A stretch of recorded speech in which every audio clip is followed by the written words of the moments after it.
I mean, even here, I would like you to get a little more weight into your right heel at the top of the backswing. You got about 56% of your weight on you're about 50-50.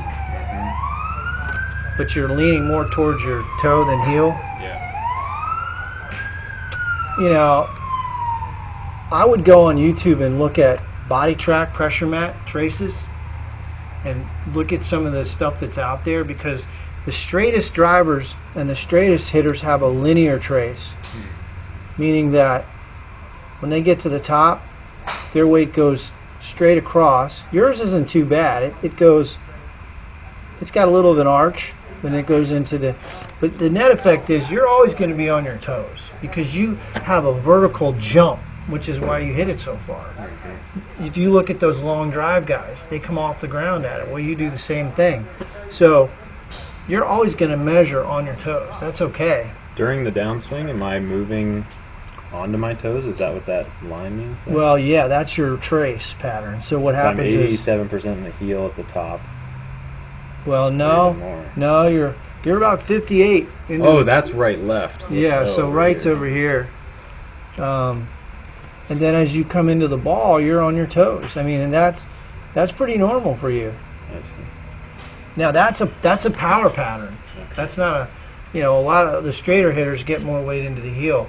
But I wouldn't change that if I were you. I would just change the backswing.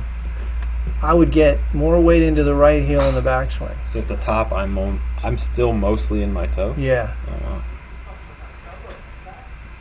And you definitely come off the ground at it. You can see your feet come up, as indicated by that trace. As an unrelated note, are you okay with when I hit the ball, my head starts to come up? Well, the ball's gone, so I don't care okay. what happens. Okay. I mean, my only problem with this swing is it's a little steep. I mean, when I say steep, your attack angle here is probably 7 degrees down.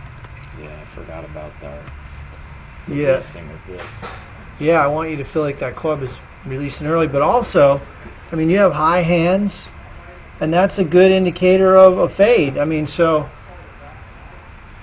you're a shoulder plane guy. Your club comes down right across the top of the shoulder. I mean, I would like it to be a little more there. It's right up there right now, but I mean, that's fine. I mean, there are plenty of guys that come down on a steep angle. That one might be a little steep.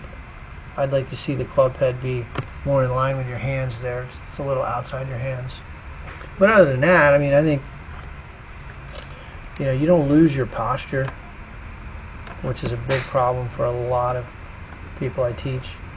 They can't maintain their pelvic position, and you come in a little bit, but it's minimal. It's very minimal. Can I take a few swings with my 4-iron, because I find that my long iron game is pretty pathetic, and I'm not sure what's going on there. Yeah, well, you got to hit it like a driver. 4-iron is you got to get into your right side more, and you got to stay behind it more. It's more like a driver. It's more like a driver feeling. I definitely feel like I'm loading into my right side more with a long iron. That's true, even if you're hitting like at 17 at Worthington Manor, it's a 240 or 220 yard par 3. You're still thinking of it more as a driver swing? Well, yeah. I mean, sure.